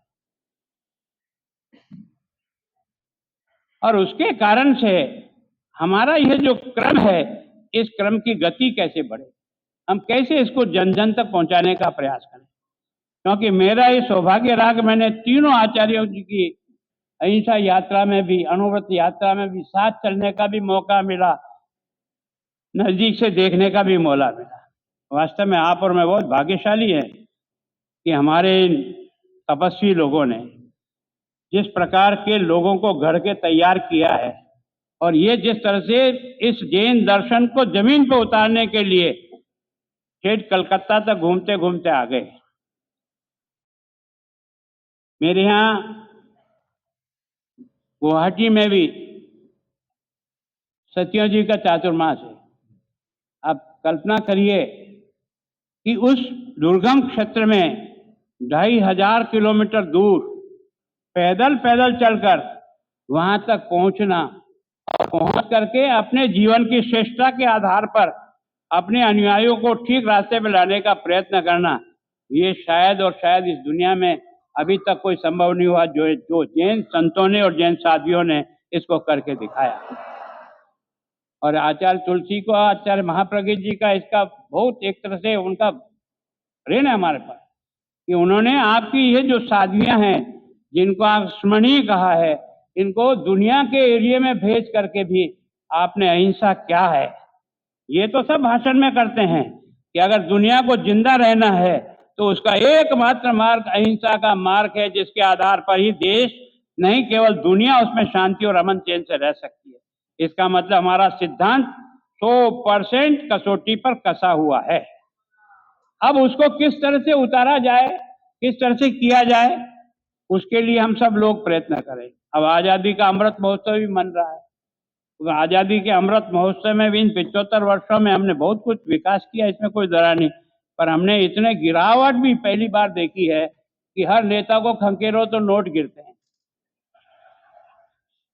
अब जब नोट नेता के कारण से गिरेंगे तो फिर बाकी छोटे मोटे पार्षद से आप क्या उम्मीद करो। अगर वास्तव में आप उसको भी पवित्र बनाना चाहते हो तो हमारे यहाँ तो हिमालय से आती गंगा हिंद महासागर से तो ऊपर नहीं चढ़ती है। अगर वास्तव में इस नैतिकता के मूल्य उतारना है तो ऊपर से नीचे ले जाने का प्रयत्न करो, उतर जाएगा। नीचे से ऊपर ले जाने का प्रयास करोगे तो समय लगेगा, सफलता नहीं मिलेगी। और इसलिए किसी दूसरे को भाषण देने की आवश्यकता नहीं, पहले स्वयं ठीक हो जाओ, उसके बाद दूसरों को ठीक करने का प्रयत्न करो। इस सारे अनुव्रत का सार अगर कोई एक बिंदु में स्थित है तो यहाँ है। इस प्रयत्न में हम कितना कर पाते हैं ये सब अपने अपने पर निर्भर है। मैं बार बार कहता हूँ भगवान कितना दयालु है। भगवान राम के भी यही पुर्जे लगाए जो आपके और मेरे, एक पुर्जा नहीं बदला, पर भगवान अपने कर्मों के आधार पर अपने को उठाता उठाता भगवान का स्वरूप बन जाता है। हम भी चाहे तो उठा सकते हैं, पर हमारे पास सोचने का समय कम है। और इसलिए आपको बार बार जो कहते हैं ना, ये जो मौन रखना और समाहिक करना, अगर समाहिक को ढंग से किया जाए, समाहिक में भी दिमाग चक्कर खाता रहे कोकुंदा और उदयपुर में, तो उसका कोई इलाज नहीं है। अगर समाहिक को समाहिक की दृष्टि से करके यानी एक तरह से किस तरह से हम अपने आप को उसमें ढाल सकते हैं। और मौन में तो इतनी जबरदस्त ताकत है कि हमारे जितने साधु सन्यासी, जितने इस हिमालय की कंदरा में रहने वाले सब लोगों ने अगर अपने आप को उस ऊंचाई तक उठाने का प्रयास किया है तो उसमें सबसे बड़ी ताकत मौन की। आप एक बार कोशिश करके देखो यार कि हमें रविवार के दिन बिल्कुल मौन धारण करूंगा, कुछ भी नहीं बोलूंगा। प्रयास तो करिए, कभी 1 घंटे का ही प्रयास करिए। नियम लीजिए कि मैं 8 बजे से लेकर 8:15 बजे तक मेरा मौन रहेगा, कोई चिंता नहीं। अभी 15 मिनट ही, 5 मिनट भी, लेकिन निश्चित समय पर। ऐसा नहीं जब आपकी इच्छा हो जब मौन, उससे असर नहीं होगा। सामने वाले को पता रहना चाहिए कि गुलाब जी का इस समय मौन है, फोन करने का कोई फायदा नहीं। तब समझ में आएगा कि मेरा मौन का अर्थ क्या है। मैं सोचता हूँ इन चीजों की पालन कराया जा सकता है। मैं जिस क्षेत्र में हूँ, मैं चंदनमल जी के साथ रहने का ही मेरा सौभाग्य मिला। आपको और मेरे को कितना गर्व अनुभव होता है कि आपका जैन श्रावक राजनीति के इस क्षेत्र में भी एक दाग नहीं लगने देता है। इससे बड़ी और क्या गुरुओं का आशीर्वाद हो सकता है। मैं उनके साथ रहा हूँ, बच्चे की तरह से रहा हूँ। कोशिश की है कि अगर मेरी विचारधारा, उनकी कांग्रेस हो सकती है, मेरी बीजेपी हो सकती है, लेकिन व्यक्ति के गुणों में न बीजेपी आती है न कांग्रेस आती है। गुण तो गुण ही रहते हैं सब जगह। और उसी के हिसाब से मैं सोचता हूं कि मैं आपको अधिक तो नहीं पर विश्वास दिलाता हूं कि मैं आपकी हर अपेक्षा के अनुसार जीवन में अपना काम करूंगा। कभी भी आपको यह सुनने को नहीं मिलेगा कि भगवान महावीर के अनुयायी का राजनीतिक जीवन में कोई ऐसा दोष रह गया जिसके कारण से मेरे गुरु भगवंतों के मन में पीड़ा हो, ऐसा अवसर नहीं आएगा। मैं केवल आपसे इतनी चाहता हूं कि वास्तव में अगर हम समाज परिवर्तन की बात सोचते हैं तो केवल और केवल इस अनुव्रत आंदोलन पर समाज को लाने का प्रयत्न करें, लोगों को लाने का प्रयास करें, इसको अभियान बनाएं, इसको हर जगह पर इस गीत को गाया जाए, स्कूल में गाया जाए, बाकी जगह गाया जाए। जैसे राष्ट्रगीत को गाते हैं तो अपने को थोड़ी झंझनाहट होती है, नहीं? और राष्ट्रगीत में भी मैं थोड़ा सा विपरीत जा रहा हूं। जब वंदे मातरम बोलते हैं तो अंदर से फड़कता है, शरीर फड़कता है अंदर। जहां भक्ति की भी पूजा है तो जहां शक्ति की भी पूजा है। जहाँ वास्तव में धरती को एक जमीन का टुकड़ा नहीं माना, साक्षात माँ मान करके उसकी आराधना जब करता है। और स्वामी विवेकानंद ने कहा था, सब देवताओं को, सब मंदिर को भूल जाओ, केवल एक मंदिर को याद रखो, ये भारत माता तेरा एक मंदिर है, तू इसका एक पुजारी और भक्त है, तू इसकी ईमानदारी से पूरी लगन और निष्ठा के साथ सेवा कर। बस यही आज का सबसे बड़ा आराध्य देव है। यह जो वाक्य उन्होंने उस समय कहा था, वो आज वास्तव में अक्षरशः साबित हो रहा है। और मैं सोचता हूँ हम सब लोग इस अनुव्रत आंदोलन के माध्यम से जन जन तक इस बात को पहुंचाने का प्रयास करें कि व्यक्ति से ही समाज बनता है और समाज से ही देश बनेगा। जब तक व्यक्ति ठीक नहीं होगा, देश ठीक हो नहीं सकता। और व्यक्ति ठीक करने के लिए ये छोटे छोटे नियम जो हैं वो उसके जीवन में कैसे आए, कितने आए, उसके लिए आप और हम सब लोग प्रयत्न करें। मुझसे भी आप जो उम्मीद करोगे उसके अनुसार, वैसे सामान्यतः मैं कभी कोई प्रतिज्ञा नहीं करता हूँ, पर मैं सुन करके प्रतिज्ञा को निभाने का प्रयत्न करता हूँ। मैं अपने आप को किसी सीमा में बांधता तो नहीं हूँ, क्योंकि कभी कोई गलती हो जाए तो नियम लेने के बाद अगर उसमें चूक हो जाए तो बहुत पश्चाताप होता है। कोशिश करेंगे कि निश्चित रूप से हम उन पर खरा उतरने का प्रयास करेंगे। और आज आपने समाज के सब बंधुओं का बहुत आभार, धन्यवाद करता हूँ कि आपने इस कार्यक्रम के साथ मुझे भी जोड़ा और जोड़ करके अपनी बात कही, क्योंकि पहले इतने विद्वानों ने अनुव्रत की बहुत कुछ व्याख्या कर दी, मेरे पास कुछ बचा नहीं था, तो मैंने इधर उधर की गप्पे लगा करके आपको थोड़ा बहुत जो कुछ कह सकता तो कहा। आप सबका हो गई। ओम हरन। अभी गुलाब चंद जी शाह ने तो अनुव्रत गीत के बारे में विस्तार के साथ बताया, और आपने कहा घर घर में ये होना चाहिए। हमारे कार्यकर्ताओं ने ये शुरू कर दिया। 1 करोड़ लोगों के बीच में भागवत गीत का संगान हुआ है। और मतलब आपका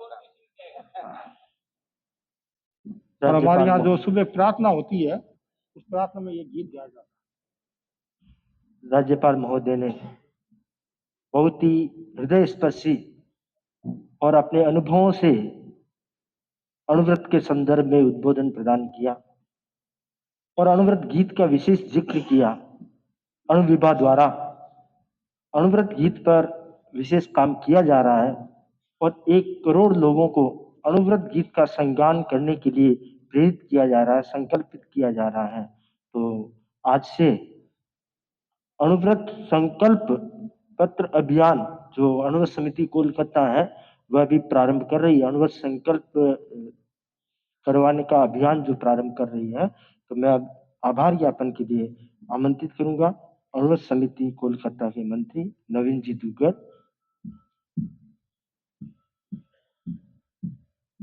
वंदे गुरुवरम वंदे मुनिवरम।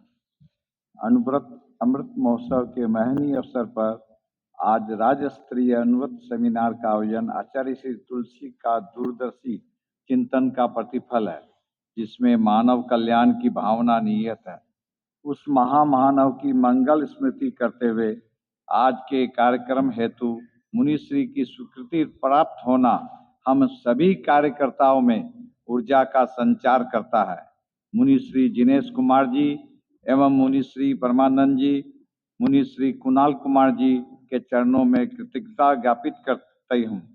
आज के कार्यक्रम में विशेष रूप से पधारे सम्मानीय महामहिम राज्यपाल असम के हमारे श्रावक श्री गुलाब चंद जी कटारिया जी का मैं आभार ज्ञापित करता हूँ, जिन्होंने अपने व्यस्तम कार्यक्रम में अपना अमूल्य समय प्रदान करवाया। हमारे राष्ट्रीय अध्यक्ष अनुविभा के श्री अविनाश जी नाहर, संयोजक श्री संचय जी, अनुव्रत अमृत महोत्सव के संयोजक श्री संचय जी जैन, समाज के गणमान्य पदाधिकारीगण, श्रावक श्राविकाओं, विभिन्न वर्गों के सम्मान्य महानुभावों, हमारी कलकत्ता क्षेत्र के सभी अनुव्रत समिति के कोलकाता एवं हावड़ा के पदाधिकारीगण एवं कार्यकर्ता के प्रति भी मैं अनंत अनंत कृतज्ञता ज्ञापित करता हूं, जिन्होंने आज के कार्यक्रम में उपस्थित होकर कार्यक्रम की गरिमा बढ़ाई। मुनिश्री जी ने अपने महत्वपूर्ण उद्बोधन में हमें प्रेरणा प्रदान कराई कि हम हृदय से आभार ज्ञापित करने हैं। आज के मुख्य अतिथि महामहिम राज्यपाल श्री गुलाब चंद जी कटारिया का प्रेरक उद्बोधन हम सभी कार्यकर्ताओं के लिए संजीवनी का कार्य करेगा, ऐसा मेरा विश्वास है।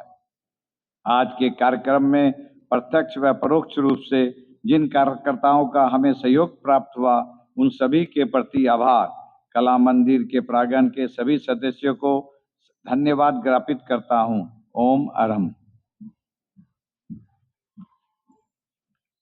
कार्यक्रम संपन्नता की ओर है। राष्ट्रगान के साथ कार्यक्रम संपन्न होगा। राष्ट्रगान।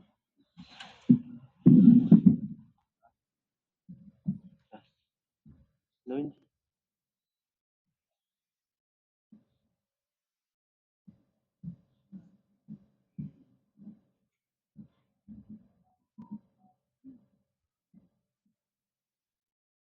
जनगण मन अधिनायक जय हे भारत भाग्य विधाता। पंजाब सिंध गुजरात मराठा द्राविड़ उत्कल बंगा। विंध्य हिमाचल यमुना गंगा उच्चल जलधि तरंगा। तव शुभ नामे जागे, तव शुभ आशीष मांगे। गाहे तव जय गाथा। जन गण मंगल दायक जय हे भारत भाग्य विधाता। जय हे जय हे जय हे जय जय जय जय हे।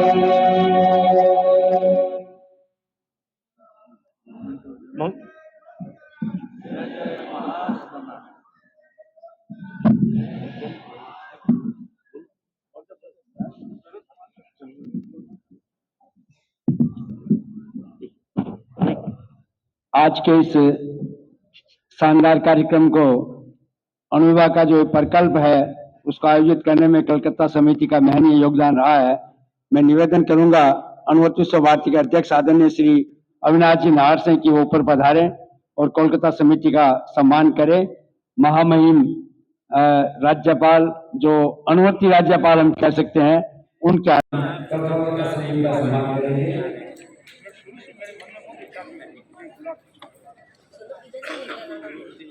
हाँ लो लो लो लो।